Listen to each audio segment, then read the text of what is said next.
And so welcome and thank you for joining us for our first of many events to honor Disability Awareness Month. My name is Tiffany Keith and I am one of the program managers for the Office of Diversity and Inclusion. Today we have Dr. Carl Streed and Dr. Abigail Mulcahy presenting their research on disparities among LGBTQ people with disabilities. Dr. Carl Streed Jr. is an assistant professor at the Boston University School of Medicine. After attending medical school and residency in internal medicine at Johns Hopkins, he completed fellowship in general internal medicine at Brigham and Women's. Nationally, he has chaired the American Medical Association Advisory Committee on LGBTQ issues, served on the board of GLMA, Health Professionals Advancing LGBTQ Equity, and currently serves on the board of U.S. Professional Association for Transgender Health. Carl's efforts to improve health and well-being of sexual and gender minority individuals and communities have earned him several awards, notably from the University of Chicago, Johns Hopkins University Alumni Association, the American Medical Association Foundation, the World Professional Association for Transgender Health, as well as recognition from the Obama White House. As the research lead for the Center of Transgender Medicine and Surgery at Boston Medical Center, he collaborates with researchers, clinicians, and staff to assess and address the health and well-being of transgender and gender diverse individuals. We also have Dr. Abigail Mulcahy, and Dr. Mulcahy is a postdoctoral fellow at the Center to Improve Veterans Involvement in Care at the VA Portland Healthcare System, a delivery system science fellow through the Academy Health, and an assistant professor at Oregon Health and Science University, Portland State University School of Public Health. Dr. Mulcahy research interest centers around health equity, disability, and gender. Dr. Mulcahy holds a Bachelor's of Arts in Political Science from the University of Wyoming, a Master of Public Health from Texas A&M, and a PhD in Public Health from Oregon State University. Just some housekeeping before we get started. This session will be recorded and posted to our social media channels. This session is also eligible for continuing education credits as well as psych continuing education credits. We encourage everyone to stay until the end to get the full credits. Please note if you are seeking psych CEs, there will be 2 check-in links provided in the chat at the 15-minute mark and another close to the end of the presentation. There's also closed captioning available. To access, please click on live transcript on the toolbar at the bottom of the screen. Click show subtitles and you'll be able to see the closed captions. We also have Q&A available. If you have any questions, please put them in the Q&A and we will answer them towards the end of the webinar. And for those curious about the remainder of our events for the month, I will also add our flyer to the chat. So without any further ado, I will hand it over to Dr. Carl Streed and Dr. Abigail Mulcahy. Great. Thank you, everybody, for having us. I appreciate being invited back. Apparently, I didn't scare you off last year. And I'm glad we were able to bring in Dr. Abigail Mulcahy, who is a colleague. We've been working on these kind of issues for almost two years now, it feels like. It feels longer with the pandemic. You never know with time, it seems. So let's dive right in. I'm going to be providing a bit of an update on some of the data regarding the experience of the COVID pandemic for LGBTQ plus persons living with disabilities. As you might recall from last year, and for the folks who are on the call who know me, I'm a bit of a fast talker. I encourage you to use the Q&A to ask questions through there. We'll do our best to try and answer those as we go, but we also will have plenty of time at the end for Q&A as well. That's one of the perks of being a fast talker. So some basics, of course, since this is CE potential disclosures, you heard all the things that I'm involved in. I also have grant funding from a number of organizations, including the NIH, American Heart Association, and Doris Duke. And I'm a consultant for Everlywell. None of those are germane necessarily to this work. And then I think it's always important to have an acknowledgement of where we're coming from. I am coming to you from Boston, which is actually the unceded lands of the Massachusetts tribe, which still is here. I think it's important to really understand the longstanding history of what has brought us to reside on this land, and to really seek understanding with the place where we're actually coming from, the history and the colonial components of that. Land acknowledgements are only the first step in addressing this. And I feel like this has always been the issue in a lot of social justice work that we're all trying to do within research and clinical care. So first steps first. And then since we always seem to put these at the end of presentations, we don't get a chance to really do that. I want to acknowledge everybody that I'm working with on these projects to try and understand the experience of LGBTQ folks living with disabilities. I am the lowly MD among the groups of PhD here, but this has been a great collaboration to really kind of explore this through a variety of yearly surveys. And then naturally, I am going to be presenting work from the National Survey on Health and Disability. It is funded by the National Institute on Disability, Independent Living, and Rehabilitation Research. What I'm presenting does not represent the views of that institute or anybody else who's funding it, so FYI. Basics. My impression is that most people here are familiar with the terminology around LGBTQ plus individuals or sexual and gender minority folks, but I always think it's good to have graphics to describe the concepts that we're talking about. I'm a bigger fan of the image on the right, which really tries to get away from binary oppositional components of these concepts, but the image on the left does really make sense that this is centering the self and that we have different components of the self that everybody carries. So it's really trying to make sure that we capture that as best we can. I will talk about how the National Survey on Health and Disability does that well and how it doesn't do it well. And we can critique that again this year, as we will probably in years future. So moving forward. Big part here too, when we're talking about it, you will have noticed that the way we've titled this is often with person first language. So LGBTQ people or persons with disability. This is based on the guidance from the American Psychological Association. We talked about this last year, where this is really trying to center the person, not have a particular status or condition define them. However, from working with groups with disabilities, they actually, there's also been more of a pushback in trying to actually use identity first, to say they are a disabled person, or to actually say they are an amputee, or any other component of that they have incorporated into their identity. I think we always have to use what our patients and our community wants to use, and that's a better reflection. The survey here actually does include a large components of qualitative research, which Dr. Abigail Mulcahy will also be covering more in depth than I will be. So again, I'm going to be switching a little bit between person first and identity first, and I think it's always important to recognize that there is tension between these two, and we really should make sure that when we know what a patient wants to use or what a community member wants to use, we use that. So, big step back. How many people are we talking about here when we're really trying to look at the experiences of LGBTQ individuals with disabilities? So first things first, since last I presented, we have new data from Gallup to look at who in the US as an adult identifies as lesbian, gay, bi, trans, or something other than heterosexual or cisgender. That number has wonderfully come up to 7.1% in the 2021 Gallup survey. That means over 18 million adults in the US identify as LGBTQ plus across the board. This, of course, I'm not going to go into too much depth, but varies across generations. I think it's important to recognize that those numbers are increasing in younger generations, but it has increased across nearly every generation except for baby boomers and the traditionalists. I think people need to remember that those are two generations that were particularly hard hit by the HIV epidemic. So therefore, those numbers would be expected to go down. And in the larger context of the research that I do around minority stress and its effects on health, morbidity, and mortality, it's not surprising that perhaps our populations may be having earlier mortality and not being captured in this data moving forward. All of that is wonderfully encapsulated by the National Academy's report on LGBTQI plus populations. They also have released a new report looking at how best to collect sexual orientation, gender identity data, which would be most useful in these surveys and other surveys to understand the experiences of these populations.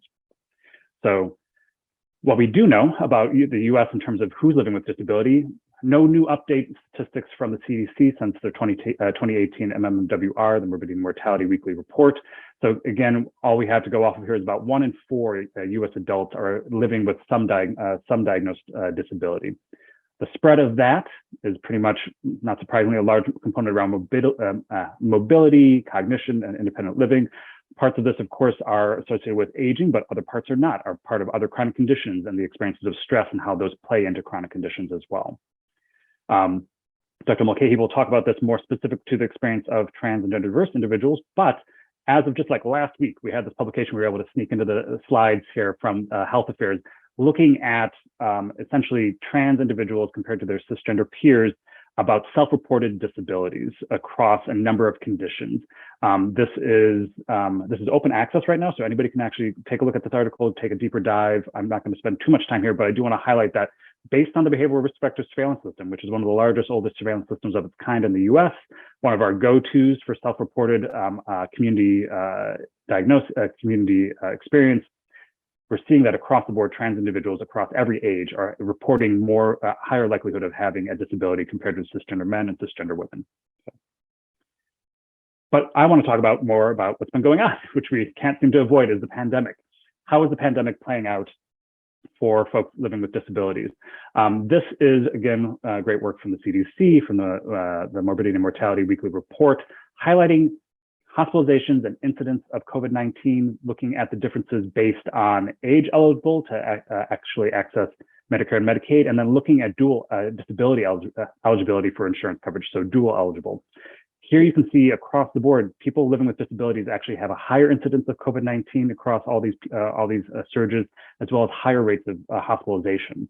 This is showing that something's going on. There is some sort of inequity and a number of issues that are placing people with disabilities at increased risk of adverse outcomes and exposure to COVID-19. So we wanted to see what's going on in LGBTQ population living with disabilities as well. So let's talk a little bit more about the methods of the National Survey on Health and Disability, which we had used last year, which we're using again this year to really kind of explore this issue. Basics, it's administered online with phone as an option, or actually have the possibility of having a proxy complete this with you. It is a convenience sample, so we don't really like to say that this is weighted or a probability sample, although there are weightings. We prefer not to use those, given that there's a lot of issues across a number of surveys that use weighting for LGBTQ populations. Therefore, we do our best. They have tried using weighting for the American Community Survey. I encourage you, if you want to use this data, to not use the weighting. Have your research question not focus on what you're trying to generalize to the overall population, but understand the experience of this unique population. It has multiple measures in terms of how to identify people with disability or conditions that are affecting their everyday life.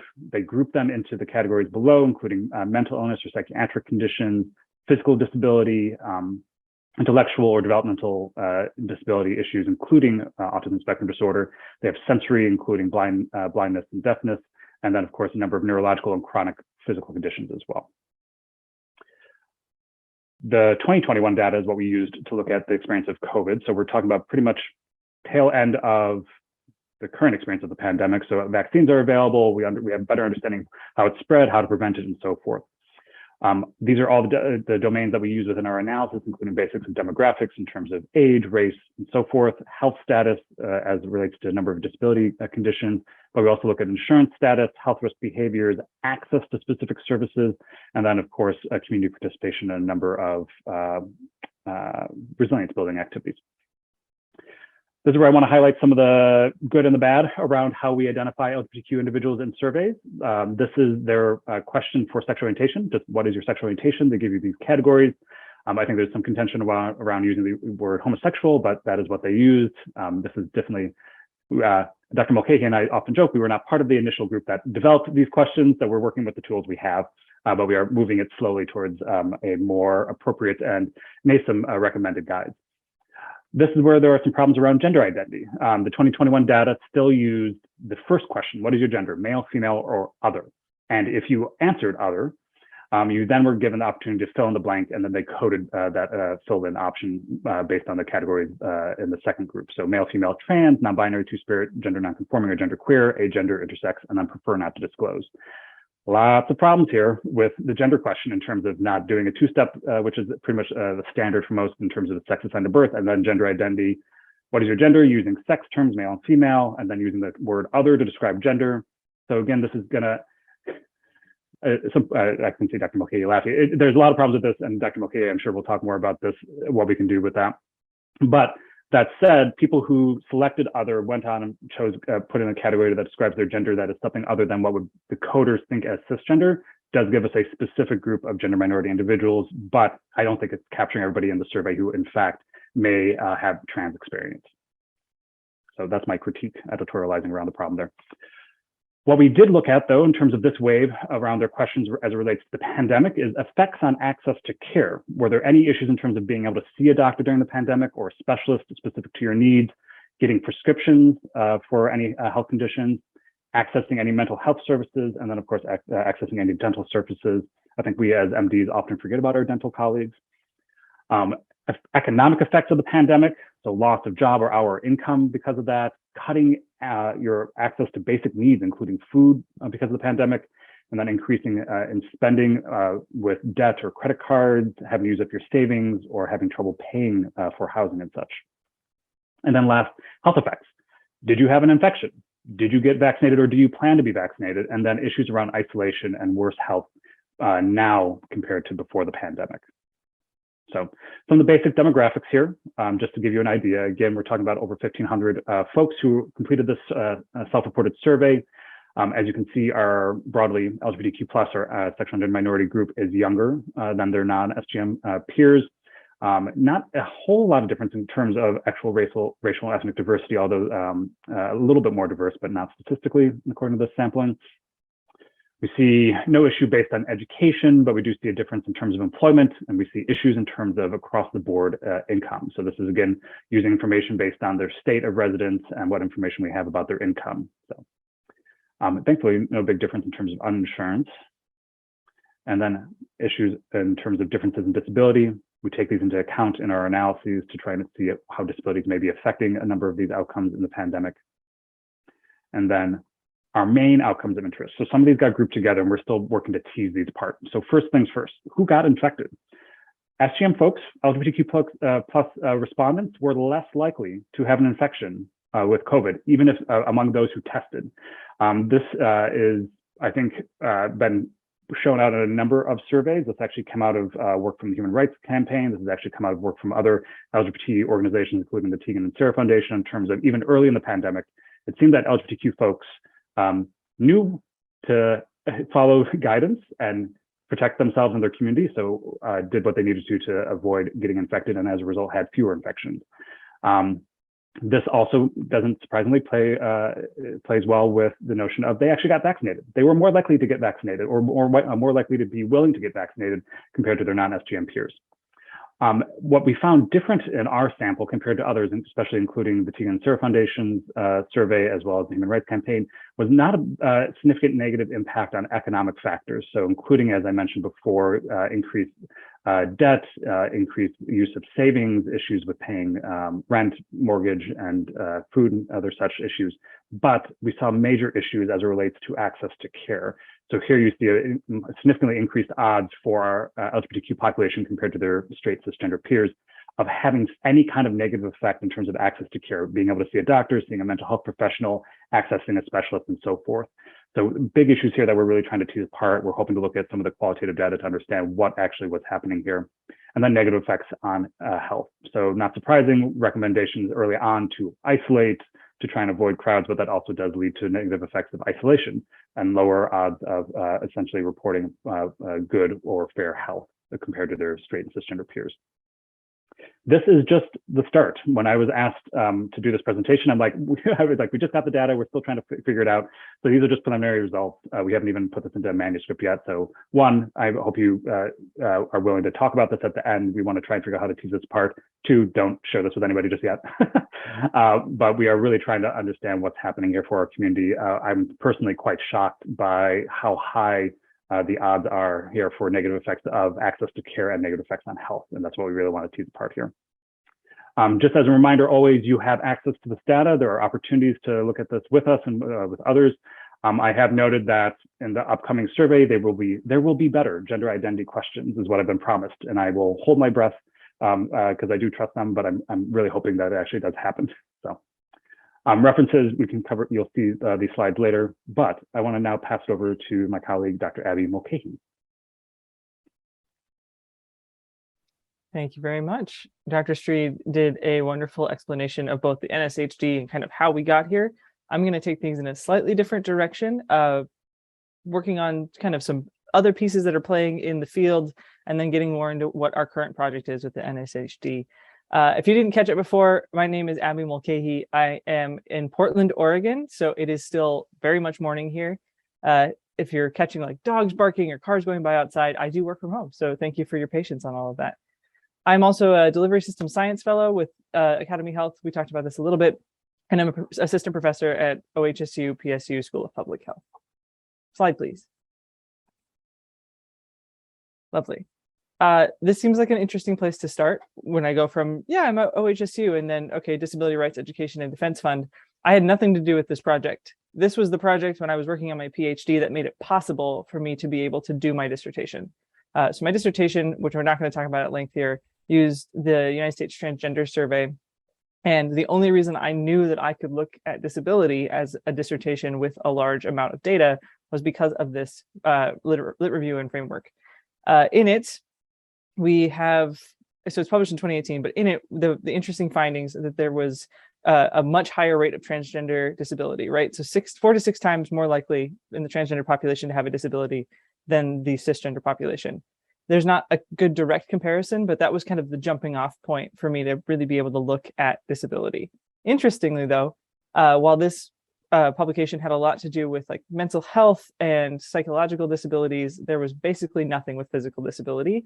And that's still fairly true in the literature today. Slide, please. Fantastic. Dr. Streed already talked about the more recent publication, which is the one on the right that came out this week. I also want to highlight the publication on the left. Both of these are BRFIS, so using the behavioral risk factor surveillance system that Dr. Streed described. And in both situations, in the 2014 to 2016, and in the larger data, which is what the second article brings to the front, we're seeing a much higher rate of disability in transgender and gender diverse populations than we are in the cisgender population. There's some nuance that we're not able to get out of the information because of the way that the questions are asked in this quantitative survey. So the nuance is mostly what I'm interested in, and that's how we get into projects with the NSHD, but also these qualitative or mixed methods projects. Next slide, please. So using the NSHD, with all of that in mind, I want to focus on some of our projects, one that was published in the winter and one that we are in the manuscript stage of and hoping to get out the door. The caveat being that we are using the 2019 data, so not the 2021 that you just heard Dr. Streed talk about, but the 2019, which is the slightly older data with the slightly more problematic questions around sexuality and gender identity.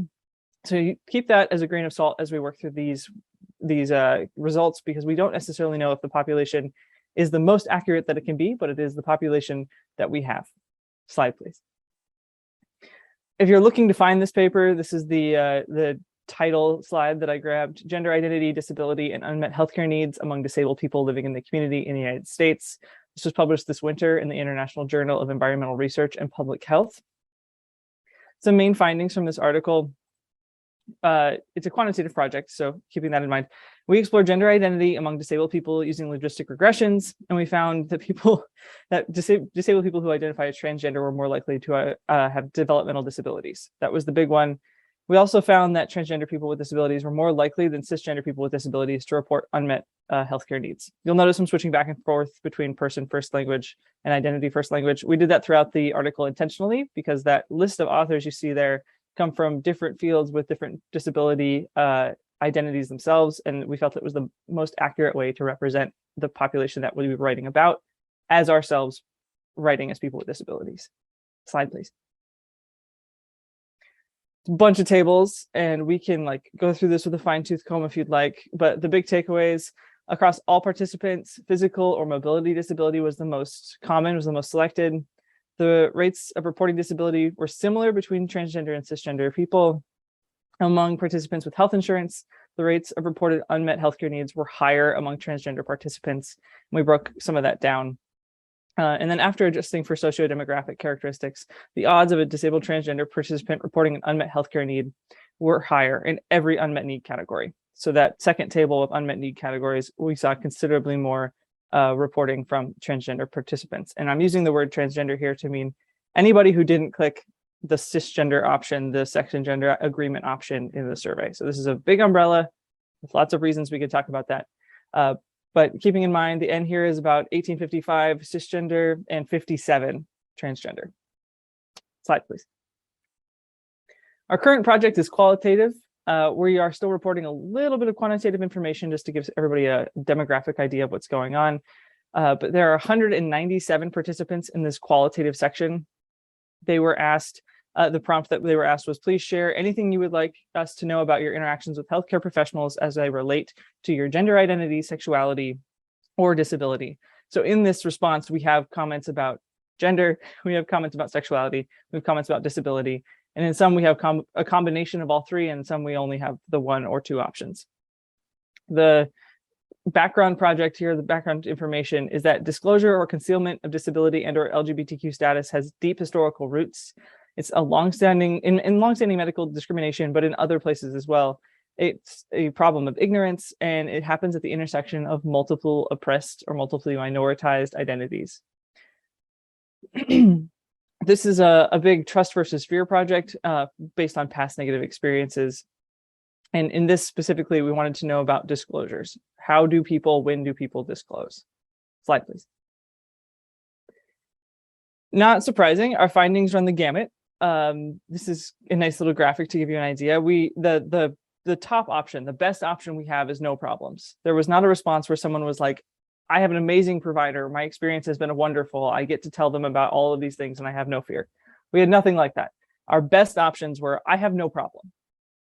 And then it became fear, distrust, avoidance, or denial of treatment, or aggression and assault. So buckle up, this next set of slides gets darker as we go. Some other things that came up were refusal of disclosure, assumed heterosexuality, lack of accessibility, or specific references to sexual and reproductive healthcare, which I found particularly interesting as someone who has spent time working in sexual and reproductive healthcare. Slide, please. I'm going to give you some options now, or just some quotes so you can understand what happened in this survey and what came from all of that information. In this one, no problems. Here's an example. I feel that there's no need to hide my sexuality from my providers, as I think it is important for them to know everything there is to know about me to provide me with the best possible care. That was our best case scenario in this survey. This is like the top question, or the top answer in terms of life is good, things have gone well for me. Slide. It starts to get harder. So fear and distrust. I get care from a community clinic with a sliding scale of pay. They have calendars on the wall with Bible quotes, telling them I had abortions rather than miscarriages led to abusive questioning. God help me if I asked for HRT, HRT being hormone replacement therapy. We're taking our way down to the basement. Next slide, please. And then we have dismissal or denial of treatment. Again, a quote, I've had experiences being refused prescription medications and being treated differently because of my sexual orientation. I've chosen not to engage with the medical care system or find another primary care physician due to the previous negative experiences with past doctors. And then it gets worse. Slide. This is what I consider the worst responses we had. And these are in the aggression and assault category. I've never been not afraid since I was coerced into treatment without my consent. A nurse said I would be doing the world a favor by dying. The last time I tried to get an annual gynecological exam, I had to deal with a practitioner trying to push unsolicited pseudoscientific autism cures on me, and then her anger at my not wanting to discuss those, making her so rough that she hurt me during the exam. Slide. Maybe, there we go.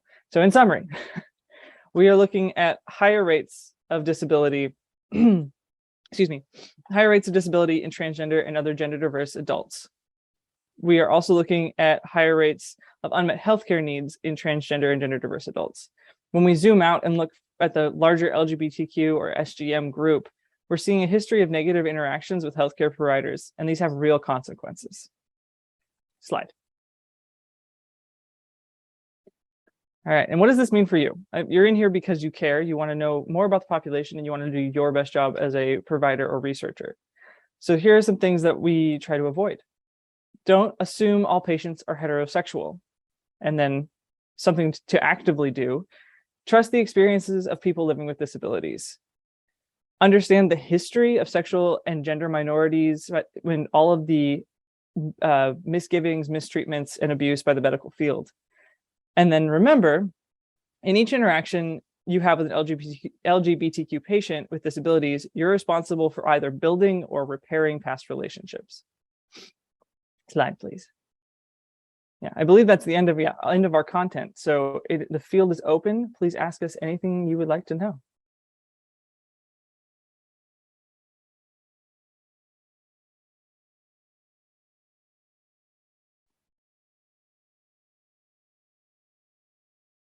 We're open for any kind of questions here. I see the Q&A. There wasn't anything in those boxes. We want to make sure there's plenty of time for questions from the audience, since I know we covered a fair amount in a brief period of time.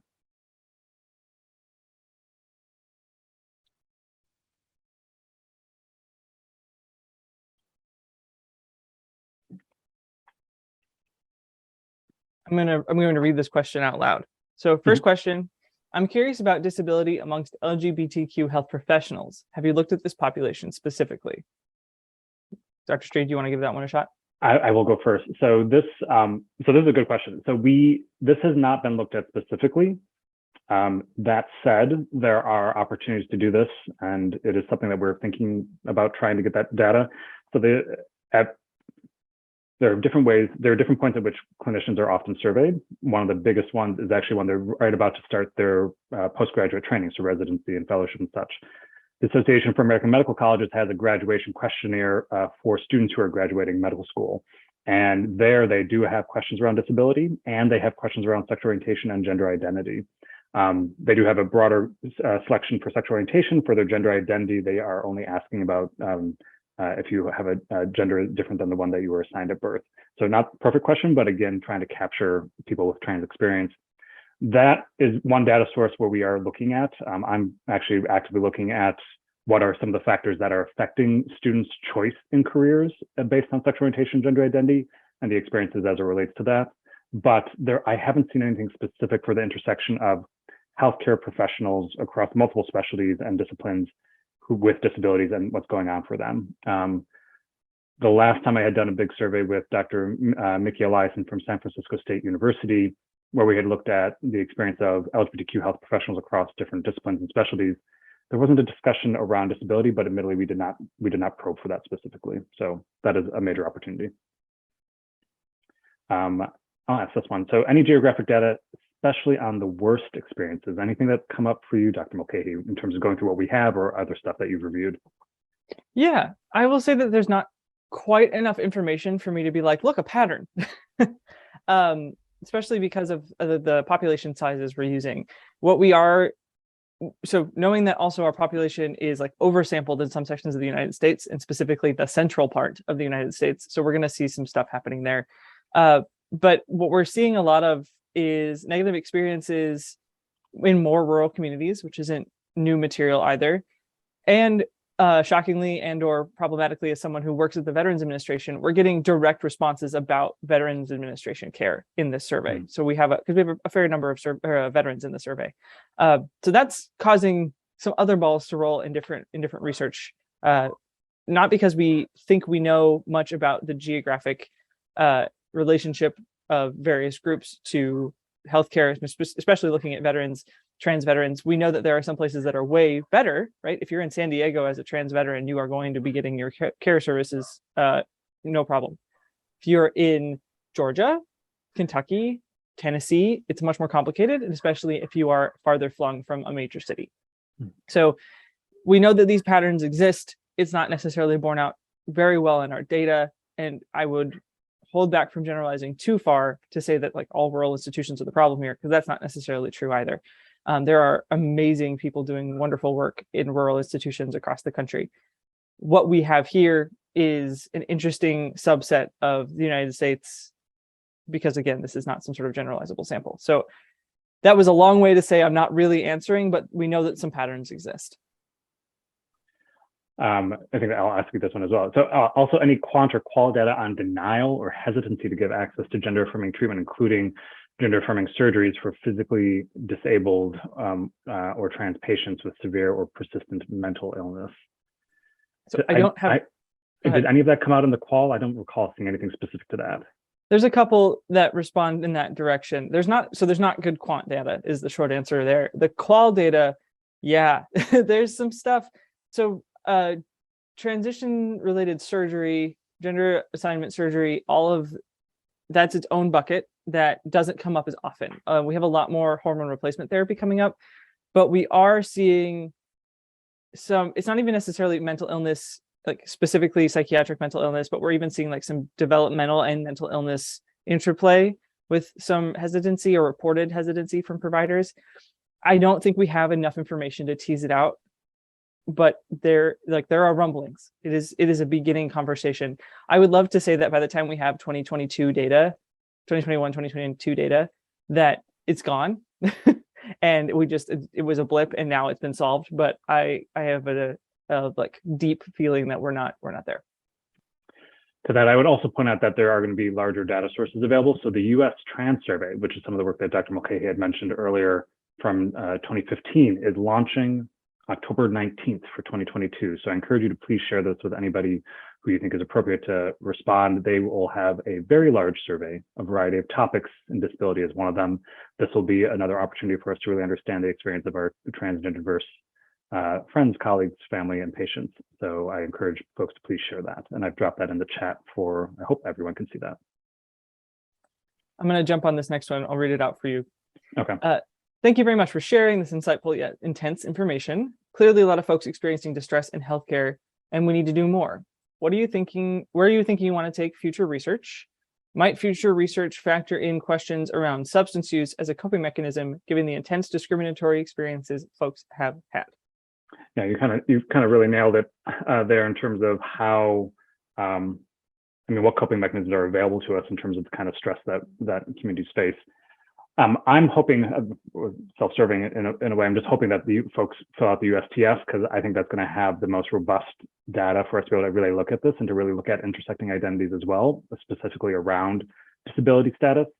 That's where we're hoping to take it the next step to really kind of better characterize this. Ultimately, it'd be nice if the NSHD was able to get additional funding to have a larger community advisory board that actually would help them with additional questions for future iterations to make sure this is more. It's been great to work with a number of researchers who share that they do have a number of disability status themselves, but we don't have as many folks who have an LGBTQI plus status as well as disability to really try and make sure we're bringing in that lived experience. So I think it'd be nice if we could try and have a more community engaged component, maybe even community-based participatory research where they're actually on equal footing in terms of saying, this is the research question we're going to do. No, this is not the research question we're going to do, making sure they have power to decide what's appropriate. So that's kind of where we're hoping to go next. But that is always up to funders. As one of my mentors says, it's shots on goal. We've tried for one large grant, Dr. Mulcahy and I and others, but weren't successful. We are trying again.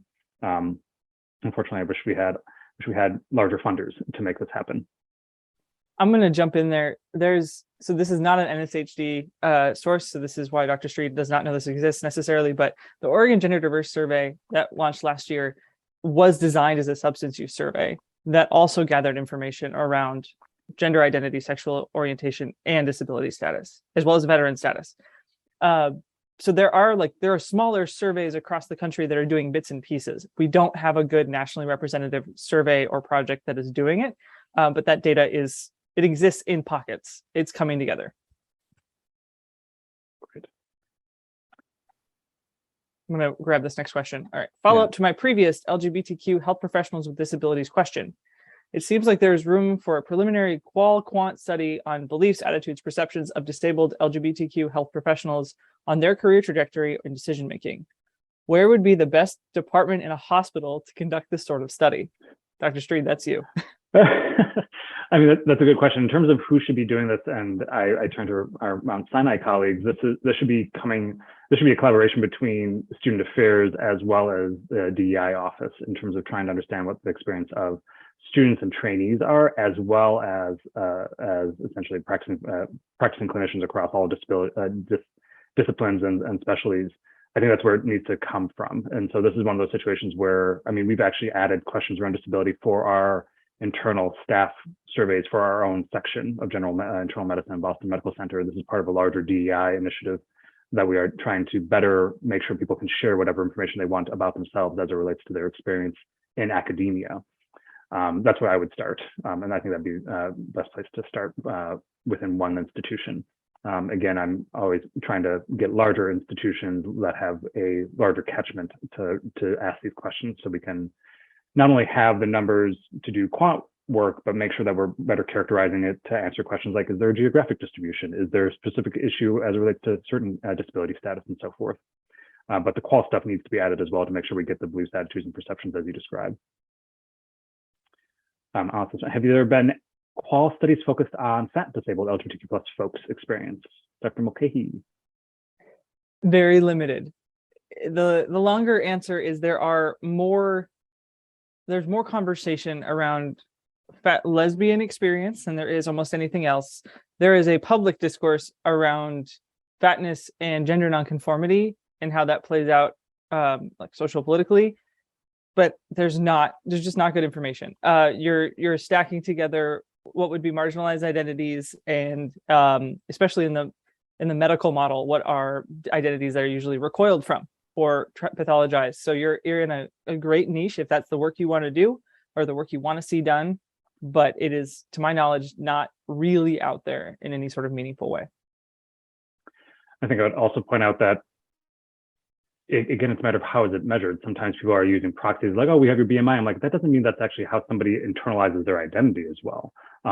And a lot of that research, particularly that I recall from like the 90s and early 2000s around fat lesbians, was always from a cis heterosexist male gaze in terms of what were beauty standards and how they were bucking that. And I always thought that was an unusual, unfortunate way of trying to frame it. So to your question, there isn't enough out there. And people aren't asking the questions, I think, appropriately to make sure we actually capture that experience. Absolutely. I'm going to read this next one. Again, I think this is going to be for Dr. Streed. Yeah. I work in medical school. Some of our students do not see the value in discussing social issues such as gender identity in their training. Do you have tips for helping students see the relevance of these topics to their work? I mean, if they don't see the relevance now, they will once they're in the clinic. So I always explain to folks that we do not see people in isolation, and then walking into the clinic is not like everything else just melts away and there are no other components of their life that follow them into a clinical encounter. I also try to drive home the notion around the demographics and the demography here. So showing we have millions of people here and they are geographically distributed everywhere. Yes, there may be like a higher prevalence in urban settings, but like you will quote unquote not escape us by practicing in a non-urban environment. So I always explain to folks that if you have issues around these issues, I want you to really evaluate why are you in the profession? And second of all, you have to be able to provide compassionate and competent care for everyone. And that means knowing their unique experiences. And if you're really going to try and like meet the promise of precision medicine, you have to be specific and accurate and understanding somebody's lived experience. And it tends to go over well. Admittedly, if this pushback is coming from a moral perspective, I'm not a fan of trying to twist somebody's arm. I'm like, sure, that's your moral belief. I think you're going to be a bad clinician because of that. If you're going to bring that into the clinical encounter, and I will make a point to not refer my patients to you if that's your belief. And best of luck, kind of thing. I'm blunt about it, and I think I definitely come from it as a privilege of somebody who's practicing in the Commonwealth of Massachusetts and have been on the East Coast for some time. But I'm just like, if you're going to act that way, I will make a point to let everybody know that you should not be trusted to take care of them. So my experience is slightly different because I don't work with doctors necessarily all the time, physicians. I usually worked with nurses. I came from the Texas A&M College of Nursing before I came up to Oregon. If you're not familiar with Texas A&M, it is a fairly conservative school in a very conservative area. And it was very common for students to come in, nursing students especially, with no knowledge of LGBTQ issues. In some cases, no knowledge that LGBTQ people existed, like just complete unexposure. So the shock and awe from, wait, queer people exist, to I have to take care of queer people was usually very overwhelming, especially for early nursing students who had no other experiences. So part of it was setting up a space for students to screw up and fall on their face and be comfortable screwing up, because the alternative was for them to completely disengage and say, I won't care for a patient then. It was an experience. It is an ongoing project happening at Texas A&M and at other colleges and schools of nursing across the country. I think we spend a lot of time talking about physicians, mostly because Dr. Streed is one. And there's a lot of really good work being done within the physician level. But what we don't pay a lot of attention to, I'm saying as like a research group, but also like across the literature, is how nurses are dealing with the information, are doing patient care, are making adjustments, are changing their curriculum, how queer nurses or disabled nurses are entering into the field. So that's a whole other can of worms that we can poke at another day, but know that that's also out there, and it's causing a lot of interesting conversations to come to the surface. I'm going to bring this one back to, go ahead, Carl. No, I was going to echo all of that. This is one of those things where we have blind spots often based on our own training and where we've come from, which is why we're always eager to have more collaboration from other disciplines as well. In your experience, are physical and rehabilitative medical students or providers being trained in LGBTQ affirmative care in the context of their specialties? I have not seen that as much. I've seen it only in certain institutions, so I assume Mount Sinai is doing this well. I assume other places are in some urban settings that have LGBTQ focus within their larger DEI portfolio. I think this is part of that, but I haven't seen that specifically. And then what do we both recommend to be integrated into med health programs and training? Barbara, are you asking us to do part of your job?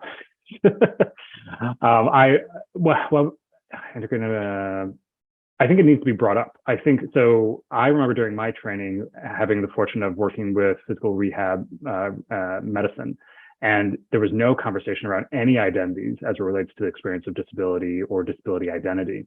And that's where it needs to start. And this is where largely in terms of a lot of the curriculum work that I do, I don't want an LGBTQ focused lecture. I want LGBTQ health issues integrated into all the topics that are being trained. I want this it's not that, oh, today is all LGBTQ, we're going to talk about all the problems. I want to and we're going to talk about COPD, and we're going to talk about rates of smoking, and we're going to talk about differences in the rates of smoking based on population because of a number of factors. Or we're going to talk about disability now and how people have access to disability services across different populations and identities and such. That's what I would prefer to see. That's what I think would work best, and that's what we typically have seen work best. I'm going to echo that. The last thing I want to see, and I've been asked to help build some of these, but these specialty area focus in LGBTQ or specialty area focus in multiple identity. No. Those are cool, but the people who self-select into them already cared. I would much rather see all of this information mainstreamed. And then the argument is usually well, we're already maxed at curricula, what should go, what needs to be kicked out. Nothing needs to be kicked out. But when you give me, this was my pet peeve in my PhD, when you give me examples of data in an econometrics class, which power to everybody who doesn't have to take that class. But when you give me examples of data, don't just give me male, female, and move on, the question's over. There's so much more going on in the population, and we can represent it better throughout our curricula, not just in one specific area. Yep. Okay, I'm going to read this other part. Recommend integrating into med health programs. We just did that one. Okay, any info on data on non-binary and disability issues? Do you know of any? Well, so that Burfus data could have done that. It's not perfect. So the behavioral risk factor surveillance system has the question of, do you identify as trans? Yes, no. If you answer yes, then they ask, I'm not happy with these options, but they ask, are you a trans woman, male to female, trans man, female to male, and then gender nonconforming. So there is a large component of gender nonconforming within the behavioral risk factor surveillance system, which we could actually look at. That hasn't been done yet, as far as I can tell. I'm looking at the health affairs paper most recently. They did not do that. They looked, I think, very specifically at trans. I think they grouped everybody together and did not break it apart by those additional category options. So not there yet. The National Survey on Health Disabilities will be able to answer that question, I hope, in the next wave, because they will have better gender categories that are more specific and such. And then have to say, okay, yeah, I think that's kind of where I'm at. Have you seen anything else? I think you're right there in the pocket. I think what normally comes up in these survey responses and or the way that we've approached data, we as scientists, not we as this group of people, is to just toss everybody whose gender identity doesn't fit into a bucket. And that's, even we had to do that for sample size. So I think the non-binary conversation, especially the non-binary under the age of 40 population, which is growing faster than anybody else, that's going to be a larger conversation in the way that we approach data, in the way that we socially interact with one another. It just isn't, we're not there yet. We're behind the social curve in representing that information well. And we're getting caught up, but we're not quite there. Yep. Great. I'm going to call that one solid. All right. What is your advice for disabled LGBTQ medical trainers who consistently feel the burden of educating their peers and even their educators on these issues while balancing their own coursework? I don't know. I find it tough. I think for anybody who has a particular condition or identity that people are like, you should tell us about it. And I think there's always that play between I mean, I've made it part of my career in terms of my queer identity, and that's what I do. And it helps to have people ask that question, but there are definitely other times where I'm like, not today. And then I deflect and like, you should go talk to XYZ person who I've confirmed is ready to talk to you, kind of thing. I think it's important to really kind of share the burden, as it were, in terms of how to address that. Dr. Mulcahy, thoughts on your end? I have played this game. So I'm not a medical doctor, once again, so like it's slightly different. And I think that's part of the adventure. Living loudly with both my disability identity and my queer identity makes it so people feel like they can ask me questions, which is part of the point. That's one side of reality that's part of the point. And I don't have to be that all the time every day.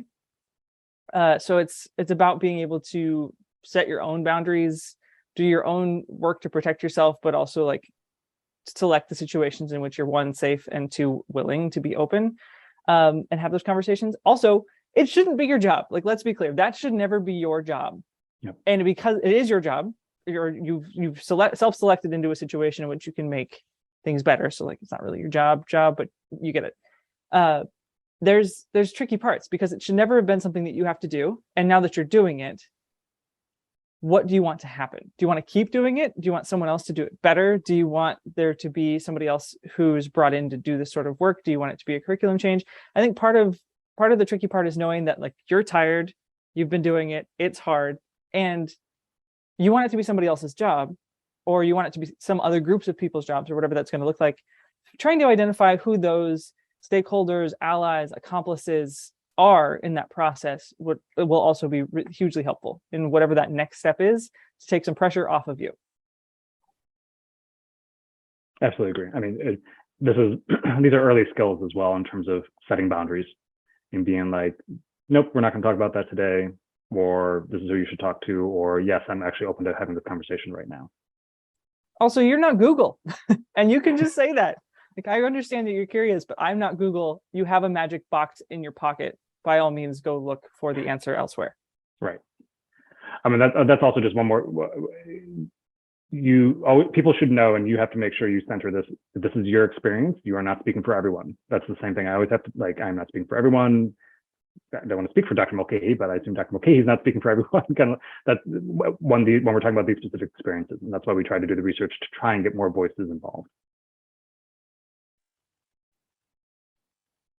All right, I think we have time for one or two more questions. So if you have them, put them in the Q&A.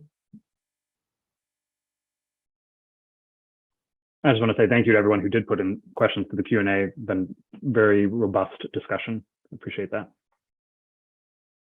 And thank you for having us. It's been wonderful to join you. I know you know Dr. Streed, but it's wonderful to be a part of your adventure. Thank you for having me. Absolutely. We got one more question. How can we promote a paradigm shift for doctors, I'll say other clinicians, to no longer view disabilities as deficiencies? I feel like they often are framed as ways that make us, quote, less efficient, unfortunately. That's a tough one. I think this also needs to start actually maybe within who is allowed to enter the profession. I distinctly remember a classmate of mine having a high cervical spinal injury right after they had been accepted, but right before they came in, and it felt like the school did everything they could to convince this person to drop out, and that needs to stop. And I think that will change the direction a lot around us. And while it's great to highlight people who have done well in the professions in addition to having disabilities, I always think of personally Dr. Helen Tausig, pediatric cardiologist who was deaf, and like helped like save like countless lives through their work, both in cardiology, but also in the FDA. I think people need to recognize that when given a chance, people will excel. I really think it needs to start more at the admission side. That's when people, like when your colleagues are actually people who have disabilities as part of their identity or conditions they're dealing with, that would be a major first step in educating folks. Also, the way that our training is set up. So I was one of those people who is disabled and was discouraged away from medical school because I would not have survived the residency period. Why is residency so painful? Why do we tell providers, especially doctors, medical doctors, to push themselves past the point of safety in fatigue and safety in just all of the other bits and pieces where like they're literally falling apart, but they're still having to provide care. Why is that a bar that we must push providers over? Because we're not making people more compassionate by teaching them how to get up when they feel tired, work when they feel sick, work when they're in pain. That's going to turn a certain flavor of provider into the kind of person that turns around to their disabled population and says, well, it's your fault, work harder. That doesn't make us better. Not a question. Thank you very much for sharing your insight and research and personal experiences with us today. You're both doing incredible work. This helps us to advance our work in LGBTQ healthcare. So thank you. Wonderful. Thank you. Thank you. All right. And so to honor time, we are going to go ahead and we're going to wrap up. So we want to thank everyone for joining us today for the Disparities Among LGBTQ People with Disabilities. Please let us know your thoughts of this session by taking a short survey that I will put up shortly. Give me 1 second. And can you see my screen? All right. And so please go ahead and scan the QR code and let us know your thoughts. We want to also thank Dr. Abby Mulcahy and Dr. Carl Streed for this fantastic presentation. We hope to continue to have these conversations because they are very important. If you are interested, and we hope you are, please join us for more of our Disability Awareness Month events. And that our next one will be next Tuesday. And that will be discussing the patient experience and best practices for the neurodiverse community. And that is from 1 p.m. to 2 p.m. So again, thank you again. We look forward to your feedback and we hope to see you at more of our events.